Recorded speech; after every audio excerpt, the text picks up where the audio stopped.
Is the Sony A95K the best TV for the PS5? Let's find out.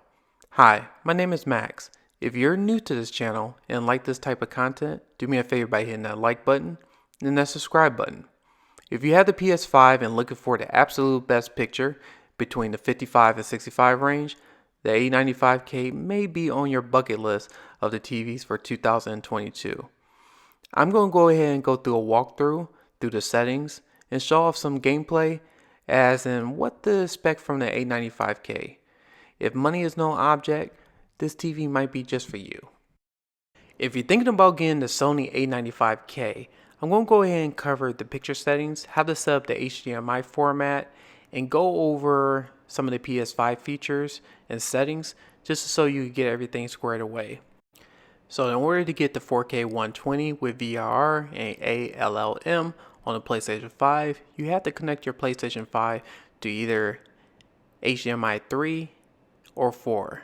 The reason for that is those are the only HDMIs that have HDMI 2.1 at full bandwidth, and I will go over and cover the settings of how to enable that feature. So on the Sony remote, go ahead and hit the gear icon. This will go ahead and take you to the settings. Select that, and the first thing you need to go is go into channel inputs, external inputs, and go to the HDMI signal formats. Now for here, I mentioned before that HDMI 3 and 4 is the HDMI 2.1 feature that has a full bandwidth, and in order to get the 4K 120 with VRR, you have to select the last setting, enhanced format VRR, in order for to play games that are 4K 120 with VRR. So the next screen, I'm about to go ahead and show the PlayStation settings, how I have everything set up. So I'll go to systems, and the next thing you go to HDMI. So you can see that I have pretty much everything enabled. For my use case, I have everything enabled, but for other people, it's your preference. But to make sure that you have ALLM, you can see that it's automatic, and you can see that once I go into the video output, you can see that on the Sony A95K, it has VRR automated, and that's showing that with switching the HDMI format, it supports that 4K 120 with VRR and ALLM.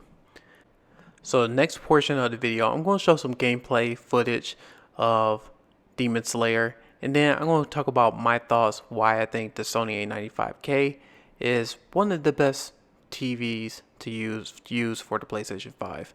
So I'm about to go ahead and start Demon Slayer and go over some of the findings that I found with the Sony A95K, why I think it's a great gaming TV compared to the other competitors. So the first thing I'm going to talk about is the picture on the A95K while playing games.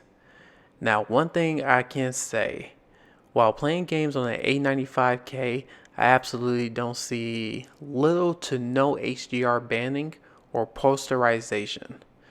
This means that looking at the sky during gameplay, I don't see any loss of image quality or color gradients. It's just smooth and progressive instead of seeing patches or bands of clearly defined shade. So that's one thing that I could say about the A95K compared to the S95B.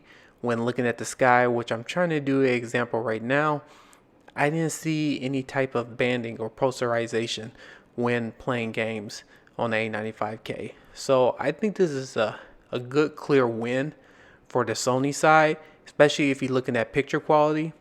Now on the S95B, now that's a little bit of a different story. I did see posterization or color banding when playing games, but it all depends on the buyer or individual who is picking up these TVs.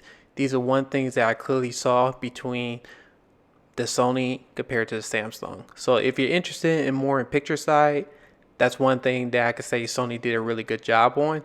And even on the Sony A90J, I mentioned in previous videos that I saw color banding compared to when it first came out. It seemed like Sony really did address that, but on the A95K, it's pretty much non-existent for what I could see.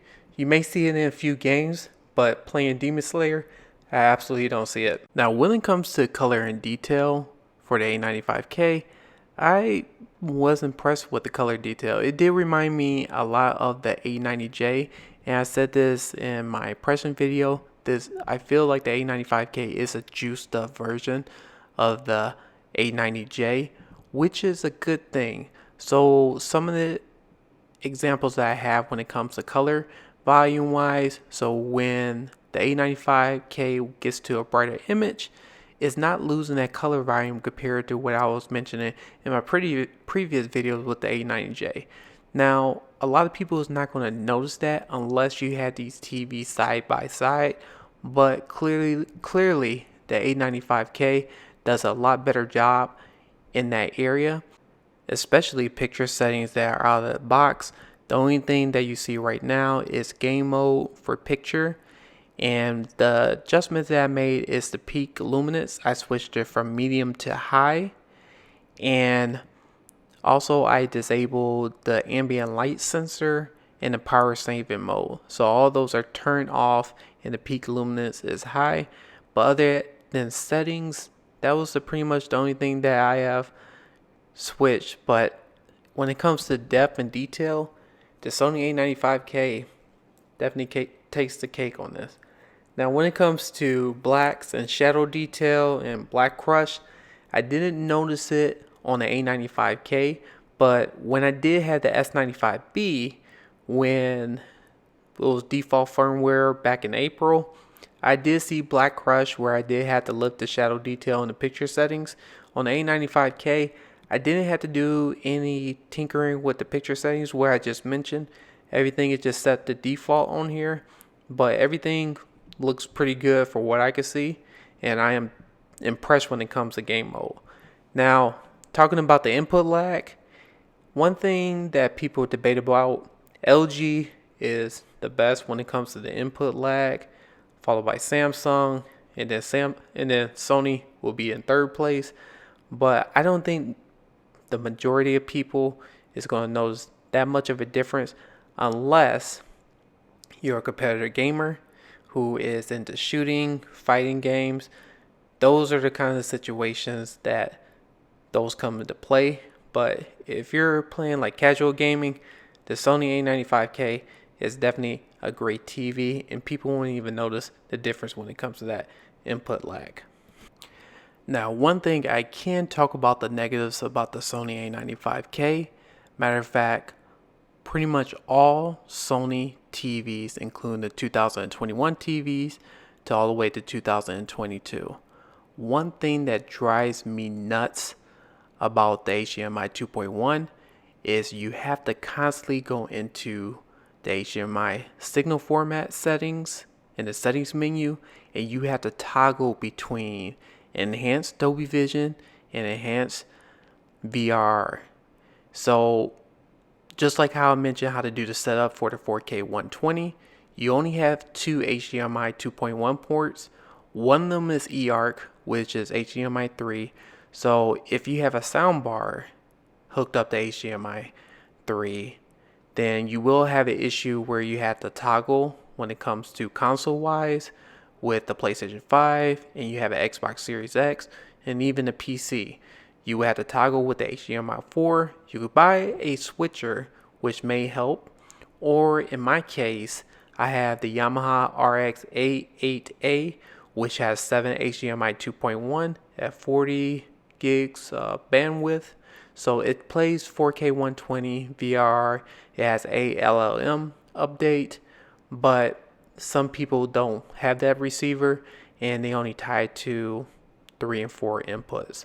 So those are the things that kind of drive me nuts, where you have to constantly toggle the settings. And I wish Sony, and I said this before on my A90J TV, is that Sony would need to address that next year. I know they probably can't do it this year because of the whole MediaTek chip. Also, what I would like to see is something that would be nice to have some type of game bar. It seemed like LG and Samsung both have game bars, but Sony is the only one who is lacking in that area. I would like to say show or see a frame counter, some type of game bar settings where I could play with the picture settings instead of having that default, just to show to look at my frames. So Samsung has it, LG has it. I would like to see Sony have it. It seemed like you had the PlayStation 5. I think that would be something that you could add to that feature. But besides those two things that I just mentioned, the HDMI signal format where you had to toggle the settings, the lack of HDMI 2.1, those are pretty much my only issues that I have with the Sony A95K. But besides that, if you're looking at this TV to buy this purely for gaming, just know those are the negatives with this TV. Maybe the input lag, depending if you're a competitor gamer. But besides that, when it comes to picture wise, ease of use, when you're trying to hook this up with the Sony PlayStation 5, it's pretty much seamless. No issues. I like how Sony does the optimization for you automatically and recognize the settings, so you don't have to toy with that specifically. But yeah, that's pretty much all I have on the Sony A95K. Now, if you like this type of content, if you could do me a favor by hitting that like button and that subscribe button, I greatly appreciate it. Alright, I'm about to go ahead and end this video. See everyone on the next one. Take care. Bye.